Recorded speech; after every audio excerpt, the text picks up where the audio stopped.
So DeWalt has really stupid setup here for the gears and the shaft that move the blade up and down. So the first thing I would check, if your blade is not moving up and down, you can look underneath, you'll see if the gears are turning and the shaft is not turning. It probably means that the shaft is loose at the top.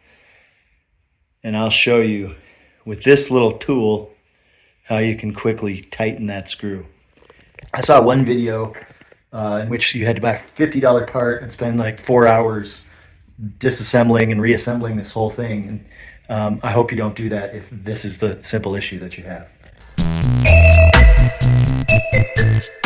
Right here, we've got the shaft coming through this bit, and here are the gears, and you can see gears worked fine. Problem is this shaft was not turning. There's a little key in this gear.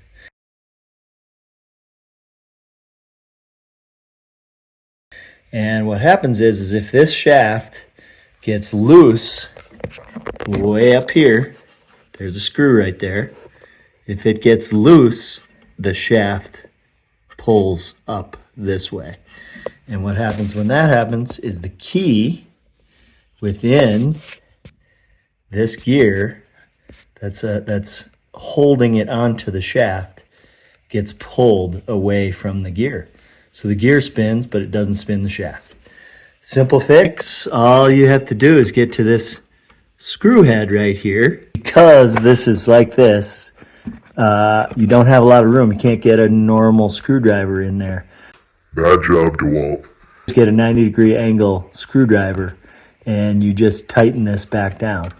And then that will pull this shaft back down so that the key fits in place. First, you have to remove the gear.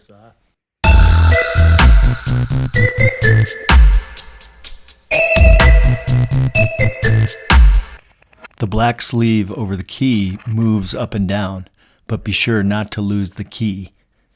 That little guy right there. Tighten this screw down good. This should now be far enough this way that the gear will fit over the key there. You may need to fiddle with this a bit and even do a little pounding to get it to go over the key. Got the key into the keyhole now. These guys are lined up. Make sure the gears are lined up, and then you'll have to put the bracket back on to make sure it's operating correctly. Victory! And now I can get back to making caskets.